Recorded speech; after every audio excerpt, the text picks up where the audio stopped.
السلام علیکم۔ میں تیری رحمت سے بالکل مایوس نہیں ہوں یا اللہ، بس مجھے میری ہر آزمائش میں کامیابی عطا فرما دے، آمین۔ دنیا میں سب سے تیز رفتار چیز دعا ہے، جو دل سے زبان تک پہنچنے سے پہلے اللہ کے پاس پہنچ جاتی ہے۔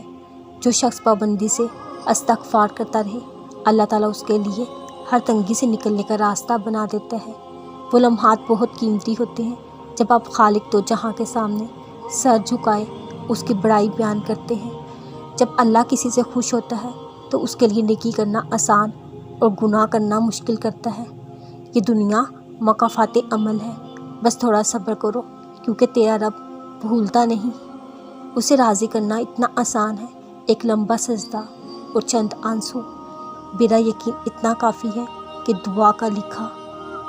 دعا تقدیر کا لکھا رد کرتا ہے۔ جنہیں یقین ہو مقدر لکھنے والے پر، وہ انجام سے نہیں گھبراتے۔ تم سجدوں کو نہیں چنتے، تمہیں سجدوں کے لیے چن لیا جاتا ہے۔ ہمارے آنسوؤں کی قدر اللہ کے سوا کسی کو نہیں ہے۔ وہ ایسا رحمان ہے کہ سوال رد نہیں کرتا کسی کا۔